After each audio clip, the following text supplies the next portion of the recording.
honor muito grande que começar a agradecer a Deus para o momento aqui. So, na final do dia, sabe, é privilégio que eu posso ter rol aqui para estar servidor do povo. Bonito momento com o governador. Nós temos bom conselho também. E eu aqui nós não temos muito tempo. Nós seguimos imediatamente para uma reunião. Nós estamos na fração câmara agora aqui. E só nós temos uma reunião e Jesus também tratamento de presupuesto 2025. Sei que nós está começando a viajar que trabalham.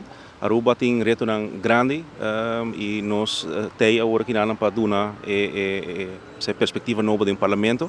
Nós temos uma fração que quer bom balançar agora aqui. Falta colega mais para dentro, mas pouco a pouco nós está sentindo que acaba o cambio do parlamento.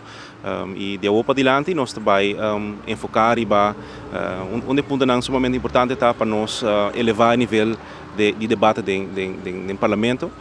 Seita uno e naturalmente tem diferentes áreas que nós não temos enfocar em budget. Nossa papo tem que ir over de poder de compra, over de infraestrutura, para passar mesmo mit wak binhando que não bota wak muito não parar da coi bus gewoon canti caminho não tem uma estrutura direita para não parar ou peligroso tipo de coisa assim que não me quer que nós temos que mais consciente de je Aruba pueblo de Aruba mesmo é bom servir nós pagador de belasting e depois aí botar o walk back de boa infraestrutura, de boa escola, de boa ensinança, de boa celebridade, etc. Presença de família é um momento especial?